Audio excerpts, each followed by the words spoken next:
Hello, ladies, and welcome back to my channel. My name is Aisha, aka Nurse Aisha. I'm a registered nurse here to spread awareness on preventative health and lifestyle choices for women. This is my focus so you can lead a healthy and more informed life. Please do not forget to subscribe, like, and comment on these videos so we can grow as a community and I get to create more material for all of you. I am here to reintroduce last week's guest, a career coach, Jabou Foon. We had such an amazing, interesting conversation on how to overcome burnout, especially for career women. She works directly with coaching career women so they can thrive in their careers and maintain their mental health or their mental well-being. So this was a long conversation that we had, and what we did is we cut it down in two parts. So now you can enjoy part 2 of this conversation. I hope that this is something that you can use to your benefit. Enjoy this conversation. Thank you for watching. Okay, so diving a little deeper when it comes to your why, like how would you define it? Well, it's hard to define it with one word. Like, this is my why. Like I said, I mean, I know what I want to do. I have a 2-year plan to get to my why, right? And I've kind of have tools to get me there and what I need to do. So I basically have why, how, and what I need to do to get to the goal. I mean, I'm kind of in the Oprah kind of mode that it's not the destination, it's the journey. So I guess I'm working on my journey to that place where I feel I will be living in my full purpose. And I guess the purpose is kind of, could be flickery, could be a bit not, on point at this moment. But it gets, because there's so many different things that happen along the way and that I might want to pursue along the way. And it could change also. It could change in just months and weeks and stuff like that. So I guess I was kind of looking for like a free coaching session. But yeah, no, I think what you're looking for, because if we go back to what you originally said, right? You said that you kind of looked at my post and then you looked at this procrastination. Yes. And then that kind of like woke something up in you, like, yes. like probably I do this, right? So when you go back, the things that you have to figure out is, if I'm procrastinating, is it a pattern? Like, it's okay throughout our journey and process of going somewhere and working towards a goal. We're going to have days when we're off. We're going to have days when we're not really working at our best. And our best is going to have to be whatever we did that day, right? And there's going to be days when we're on point and we're doing everything exactly the way we wanted it to. And we've hit all our goals for that particular day. But you look for a pattern. So, right, if you think that procrastination is a pattern, then you have to look deeper into what's behind that pattern. Yes. And is it connected to my why? Because you mentioned something, you said, things might change. I might change what I want to do later, right? So maybe the one thing you could do is to check in. Well, am I still committed to this why? Am I still committed to this goal? Because if I'm not 100%, that could be the reason why I'm procrastinating on trying to get to that goal. Well, I've kind of told myself that procrastination for me has been because of fatigue. I felt so drained, so tired. I get home from work, and for those of you that watch Nurse Aisha, you know that I'm late on content most of the times. I don't find the time because when I get back from my job as a nurse, I feel so tired. And then, you have to do all the things. I'm not alone. Everybody has to do these things. So it's, you have to work out, you have to cook, you have to take care of it, you have to rest. So I don't always have, if we're only talking about Nurse Aisha, like I don't have the time to pull out my phone and make a post or pull out the camera. So I find myself, but before that, when I had just started Nurse Aisha, I had a schedule, I'll do content on this day and I'll do this. So I started like kind of not doing the things that I'm supposed to do, and then connecting it to fatigue. And then also the physical symptoms that we were talking about would also appear. So you kind of like, life happens. And I'm that kind of person that kind of always looks at myself and, look at that week. What have I done? Have I done what I'm supposed to do? And most of the times back, a few months back, it's been, no, you haven't done this, you haven't done this, you haven't done that. So a lot of things have accumulated. And yeah, it's that post just kind of, and I've talked to my therapist about that. And she kind of told me a few things about myself that I've also learned, to kind of take a step back and maybe not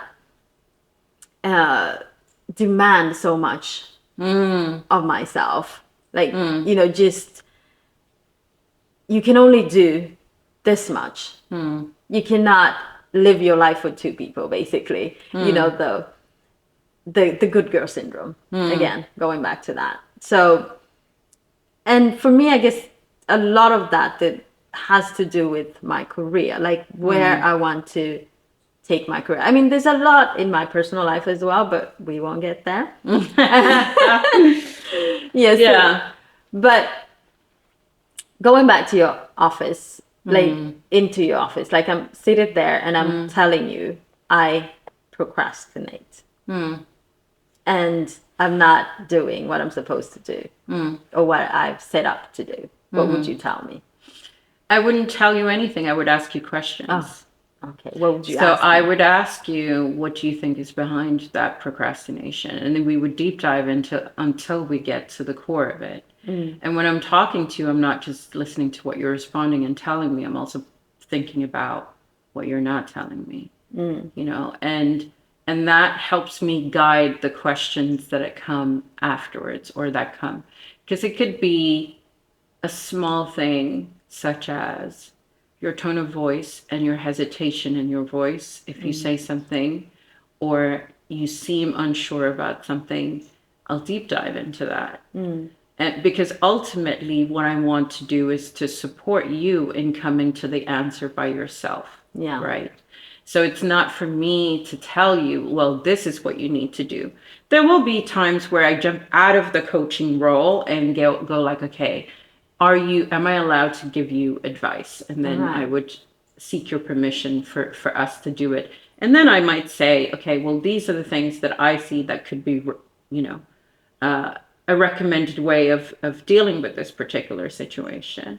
But I think when it comes to, I think that any coach that's a really good coach is not looking to respond for you to have something that you should do. It's not task oriented. It's not about me giving advice, because that's not what a coach does. But it's really you channeling and using me to get to the answers yourself and understanding what you need, because you're much more likely to take action onto something if you've come to the decision by yourself than what someone else has told you to do.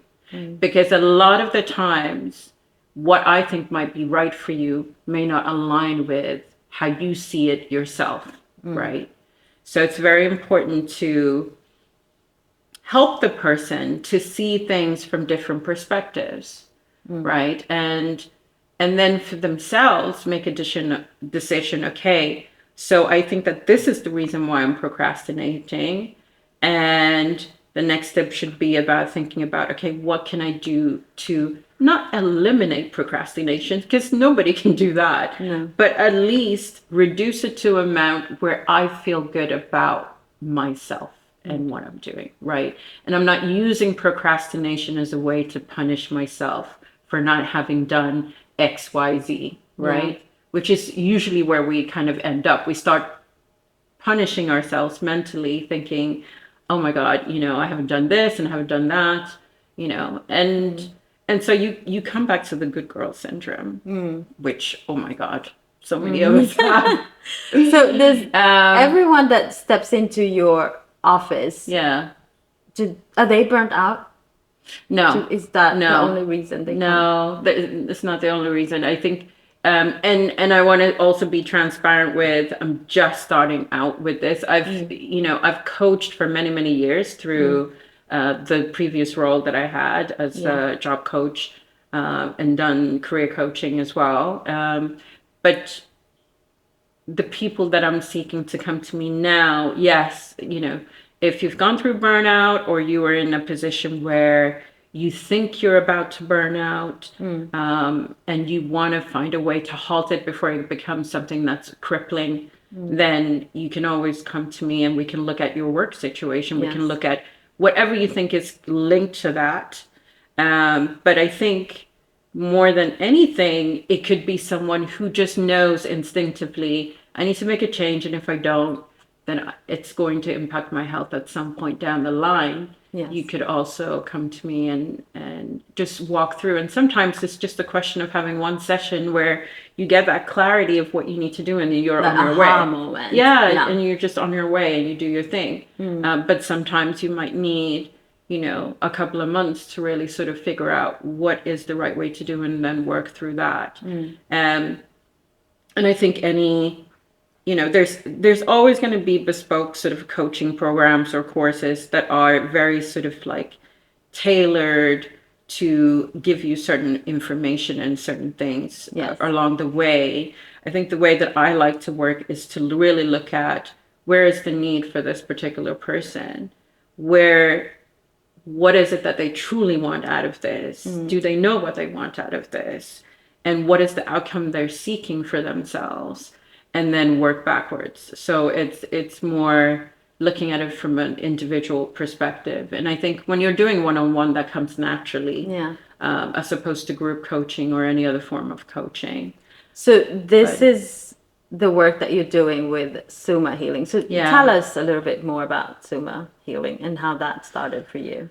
It literally started, it feels almost like yesterday. I'm just really about starting now, so I haven't started 100% yet. But sumahealing is really, it's going to be my career coaching practice. So anyone can book themselves in for a coaching session and figure out whether they actually need my services. And so we just have an initial chat to figure out what is the actual thing that you're looking for. I think that the good thing to know about sumahealing is that I'm very interested in, combining my experience and years of doing career coaching and job coaching with mental health. So looking at your state from a holistic point of view. And sometimes I might even say to you, listen, I'm not the right person for you. What you actually need is a licensed therapist, and move you on to the next step. So it's also being able to assess, is this the right place for you to be right now? Because coaching is very much looking forward, but if you're being halted back by something that's in your past, that's a different thing. I think also, so sumahealing is really about the coaching. And I'm also in the process of putting together a coaching course, which is going to be group coaching. And that is probably coming in the next 2 months or so. But it's really more focused on combining your career coaching with mental health from the perspective of different modalities. So for example, I'm working with another coach who is going to provide breath work I truly believe that you cannot work with, especially if you're working with mental health, you can't work with just the mind. Yeah. You have to work with the body at the same time. And Because they're all intertwined. I mean, it all like yeah, and that is unfortunately something that we don't do enough in my no, field of work, because we only most of the times, not everybody, but most of the times we treat the disease and not the person, unfortunately. But well, luckily for us, a lot of people are aware. They have a lot of awareness, and they come in maybe with that awareness, which could also kind of get in the way of the treatment that they're supposed to be on, in different, depending on what it is. But I'm so happy that you said that you're not only working with one thing, but you're working with mental and physical. So you have someone doing the breath work, and probably someone doing the yeah, because I exercising, think that if you're activity. burnt out, it's very hard to look forward when you're in it, right? So you need a way, a segue to kind of start getting connected with yourself and your body. And then as you're doing that,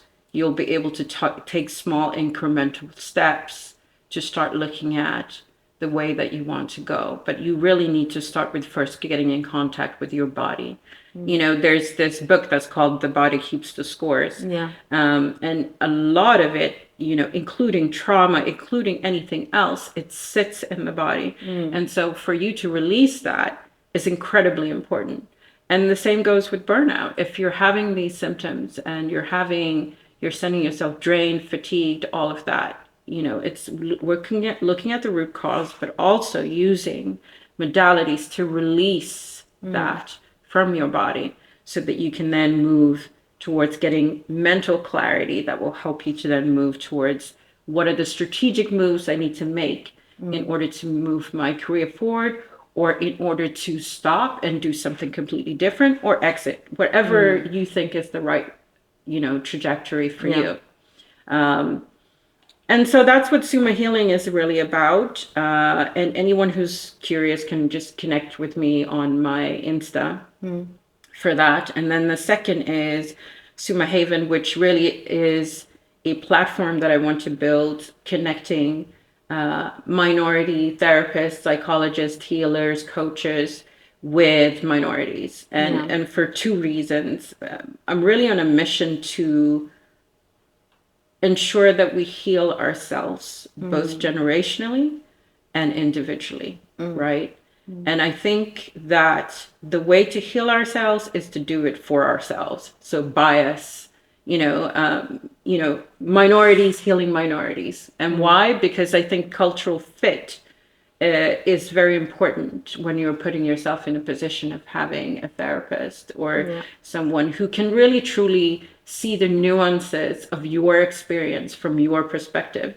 That's not to say that the majority population can't do that. Yes. But I think that the research shows for sure that, you know, having a cultural fit aspect and language is extremely important for the client relationship, the client and the health practitioner relationship. And for you to sort of create that psychological safety and bond between the two, those aspects I believe need to be there. And so I want to make it easy for minorities to find someone who can do that. And that's from my own experience. When I was looking for a therapist, I struggled, and I actually went outside of the country completely through an online app called BetterHelp and tried to find a therapist there because I wanted someone who could really relate to my experience and understand it from my perspective as a Black woman. And so Suma Haven is really a platform that I'm looking to build to make that easy. It's easy, accessible, and hopefully also something that helps people to learn how to heal. Because I think that with stigma and cultural aspects that say that, oh, you know, if we're talking about mental health, this person's crazy, or, you know, there's so many misconstrued ways of looking at mental health and certainly mental health challenges. that we need to start unveiling and just shedding. And so, in order to do that, we need to create more awareness and we need to create knowledge and do it in an accessible way that helps people to see that for themselves and pluck up the courage to actually ask for help when they need it. People that are outside of the diaspora thinking, what are you talking about? A therapist that looks like you? I mean, we go through that. And I've talked about this on this platform when I went looking for a therapist. Luckily for me, she was there and I had seen her on Swedish television. And that is what pushed me because I never thought that there was someone that looked like me that did this type of work. And the connection that we have together, sitting in her office and talking to someone that looks like me, that understands the cultural aspects of my life and my background, we connect so beautifully that I'm not saying that somebody else I couldn't have gone to somebody else for this therapist sessions, but it just feels home to be in her office to talk to another brown woman. So we have to heal. We have to heal. And when I started talking about therapy and healing, I know the way that my community, the Ugandan community, received it was not quite what I expected. But people are willing to open up more and more. So we're going to talk more about this on this platform. So going back to burnout. So now that we know the problem, we kind of know when you have accepted that you are overworked, you are burnt out, you are experiencing the symptoms. And most probably, so what happens from my experience is that you don't have that support at work to deal with it many times, at least not in my field. How the first step we talked about accepting and then learning your symptoms and then dealing with it. And then obviously asking for help. Yeah. And then addressing the problem. So in your field, you talked about how there's an imbalance that maybe at work there will not be enough support to actually acknowledge that you're going through this. How do we deal with that imbalance in the workplace is not accepting, maybe? Because we have accepted. But well, I think you still need to exhaust the processes that you have at work, right? So the first one would be to speak to your closest line manager about how you're feeling. And that in itself is sometimes challenging. It depends on who your manager is and how receptive they are, etc. Some people might come and say, well, I don't think I can talk to my manager because I might then be on the next chopping block, or they'll see me as a problem as opposed to helping me and supporting me. But I think if you were looking at the processes that you can take, it's certainly talking to them, and they have a duty of care to make sure that you are then given, it's either, looking at your workload, seeing if it's possible to reduce your workload, if it's possible to hand over some of the duties to a colleague, or looking at, getting extra help if that's even possible, and hiring more people. A lot of the times, especially now, there seems to be a trend of, there being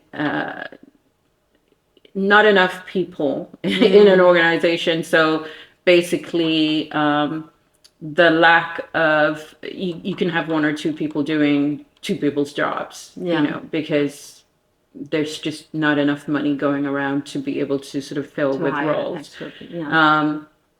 So that of course causes overworkment. But what I think, the one thing that line managers, certainly if there's any line managers out there, need to look at is their fiduciary care that they need to take for every employee that they have. And it's not just having those conversations and coming up with sort of a plan on what we do on a temporary basis whilst we try to get you back, because it's in their interest to make sure that you are still functionable at work, because it would cost them far more money to have you signed off sick, right?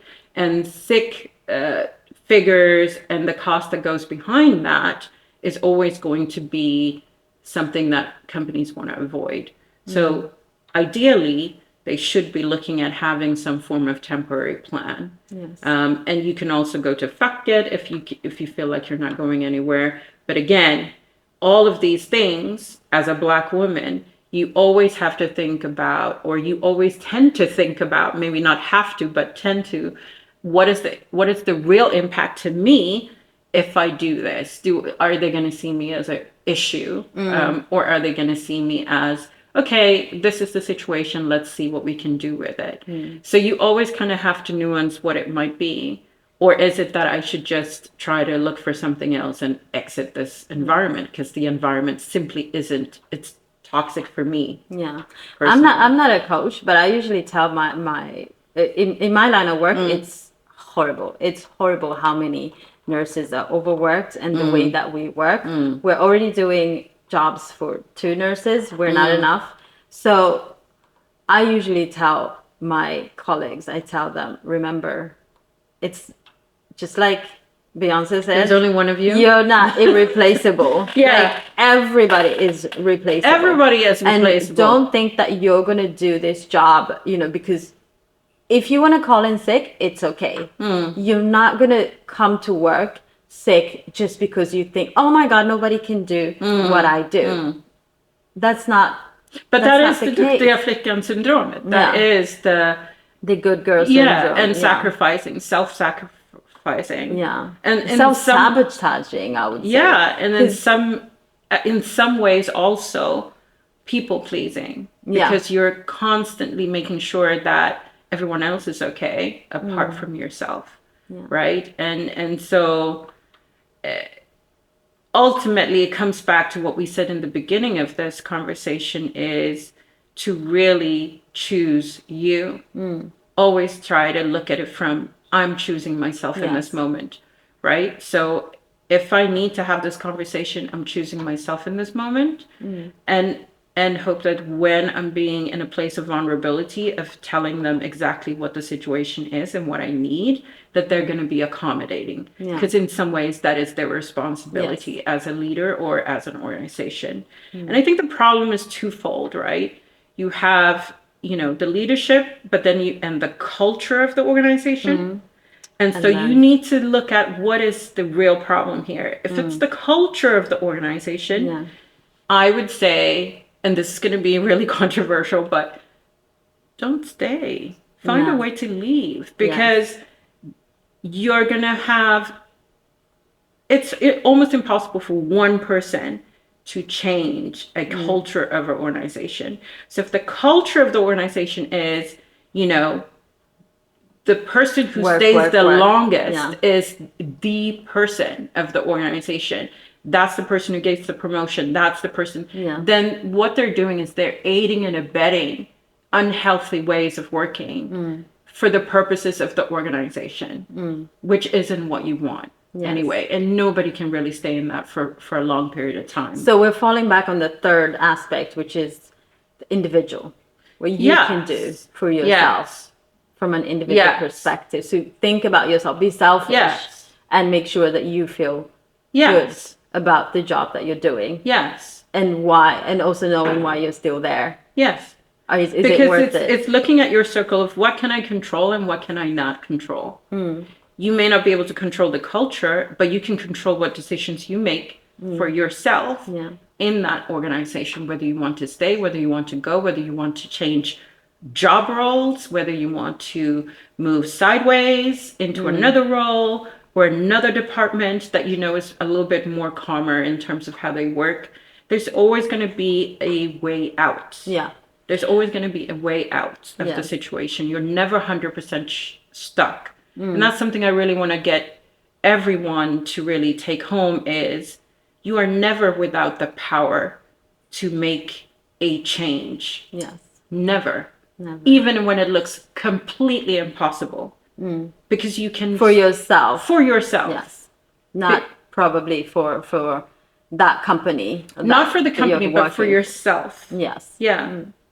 I feel like we need a part two of this conversation. Yeah. And I'm not saying this just because, but it just feels like we have so much that we haven't touched on. Yeah. But it all boils down to the individual and taking good care of yourself, your mental health and your physical health, and then going back to your why, making sure that that is clear and you're working your purpose to not get burned out.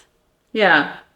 Yeah. And as you're talking, I'm also thinking, when we're talking about the why and we're talking about the purpose, sometimes it's not the organization, it's the fact that you're not in alignment with what you really need to be doing. That's burning you out. Because they don't really care about your why.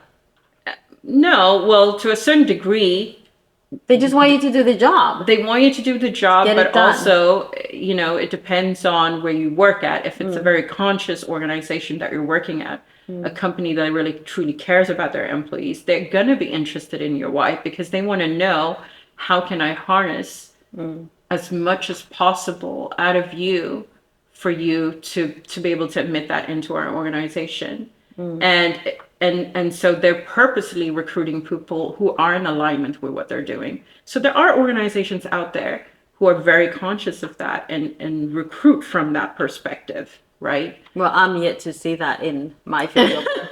Yeah, so it might be different in your field of work. I don't know enough about that, but certainly within the corporate world. Yeah. I mean, yeah, it's rare, I guess, but there are companies out there who are conscious, where the leaders are very, very focused on the people. Yes. And I think the way that the trajectory of the corporate world is going, especially if you look at the new sort of laws that are coming in with CSRD and regulations that are going to force us to have to look more on, social impact and climate impact and all of this. If we're looking at social and people, we're going to have to put more focus on well-being. We're going to have to put more focus on, making sure that we are creating inclusive environments, because the more that's regulated, the more companies are going to have to answer for why they're not doing this if they're not doing it. I mean, we have a lot of that in my line of work, but it's having these documents, these PMs policies that you have, and are we actually meeting? Are we actually working towards them? Because I'm sure the problem with what I do is we have the policies, we have the nice written words. Yes, but are we actually meeting that? And unfortunately, it boils down to the individual. Yeah. Unfortunately, that's the way I see it, because most of the times it's just like we have these benefits at work, for instance, for health benefits, that a lot of us don't use. Nurses, they don't use them. They just don't have the time. I think we have one of the highest sick numbers in any other field than any other field, if you look into the data. But which boils down to systemic. It's not just culture, but it's also systemic. But I feel like the Gen Zs are onto something different. They are so career driven, but in a different way. When I talk to the new nurses that are coming, they're not working the way that we are. They have their why very clear, and they're not staying in places where they're not needed, or they're not their needs are not being met. Very quickly they kind of will disappear if their needs are not met.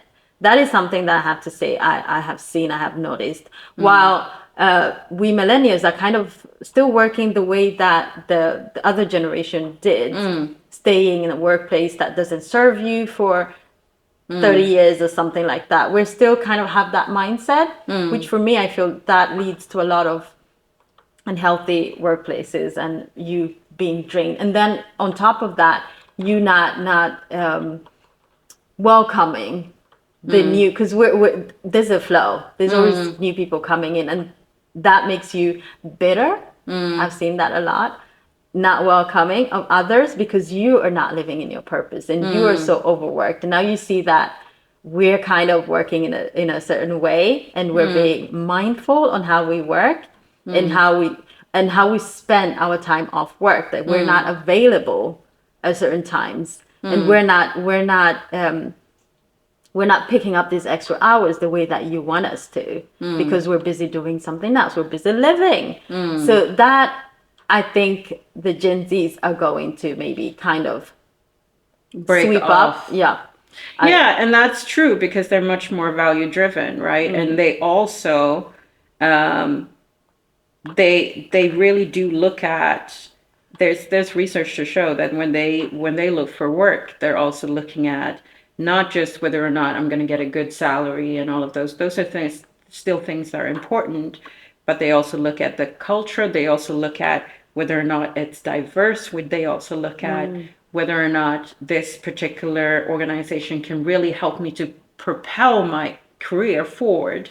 um, and that's what we're talking. So when you're talking about their why, what really they're good at is setting boundaries for Yeah. what they will do and will not do. Whereas we've been more conditioned to accommodate as much as possible, coming from the industrial age, moving, towards, our generation now, millennials. That time you kind of did what you were told. Yes. And there was nothing out, and there was really very few regulations that helped us to even have any rights, workers' rights. Yeah. So all of this development has come through, and we still have a little bit of, the generation in the 50s and the 60s, their sort of mentality in terms of work and making sure that we, accommodate as much as possible. Whereas the next generation have actually seen a world that's, one, very connected through the internet, but also they have understood that the world is so much more than just my job. Yes. And there's opportunities that afford me to be able to move into other aspects that Yes. maybe we didn't really see when we were growing up. Yes. So for me, The it's world like the is their 70s. oyster. Yeah. Yeah. So I kind of witnessed the internet coming in. Sorry. Yes. Which is a different mindset. Yeah. It's a different mindset. And I think what organizations today really need to think about is, how do we create an environment that means that we keep to the retention of both our millennials and our Gen Zs and all of the other sort of generations in one roof? Because Yeah. in some organizations, you have up to 3 to 4 generations in one roof. Yes. And all of those have to work together. Yeah. And it's hard. Yeah. It's really hard. And I think that's why people underestimate anything that's got to do with inclusion. And it's not just from a, ethnicity perspective, but it's also from a generational perspective, right? How do we ensure we create a culture in this organization that accommodates the needs of those who are working for us, so that they can be as productive as possible in our organization, which gives us the output that we want in terms of our business, right? And that's a challenge that they have. Yes. Because it requires you to be able to put yourself in the shoes of Gen Zs, understanding what are their drivers really. And so this what we see now with organizations, working people to the bone and all of that. There's two things that we are seeing. One is the increase of mental health challenges, which we said in the beginning, and the other is people exiting. Yeah. And going into the gig economy and going into creating their own small businesses and just not even wanting to interact with the corporate world. And so that's something to pay attention to if you're in a leadership role, to really understand that you need to remember that you're dealing with humans just like yourself. And if you can create an environment where they can really truly thrive, regardless of who they are, then you will never have an issue of drought to get talent into your organization, because you're dealing with the core issue of it. You're creating something that makes it safe for anyone to be there and be themselves at the same time. Yeah. Thank you so much for that. Thank you for coming. Thank you for having this amazing conversation Thank with you. us. And I hope to see you again on this I platform. I would love to come back, and also if anyone wants to get in contact with me, just Yes. find me on sumahealing at sumahealing on Instagram. Yes. And I'm going to link that in the description box, if that's okay, Yes. so that they can click on that and get Yes. directly to your platform. Yes, and also if anyone's interested in Suma Haven and what that's going to look like in the platform, I'm looking to interview as many people as possible because I want to create a human-centric platform that's really designed by minorities. So you can also contact me with that. I would love to put in a link where you can just answer some questions and connect with me from that. That's So, great. yeah. I'm looking forward to that. Yeah. I'm hoping to be the first Yeah, I would love to the have first you there. person to experience that. It would be Yeah. amazing. Thank you so much for Thank sharing. you. Yeah, so this was so insightful, so amazing, so interesting to have Jabou here talk to us. Thank you so much for watching. For those of you that haven't subscribed yet to this channel, make sure you do and add your comments in the comment section. And I'll give you all the information you need to know about Jabou and her work, her amazing work with Suma Healing. Thank you so much for watching, and I'll see you in the next episode of Nurse Aisha.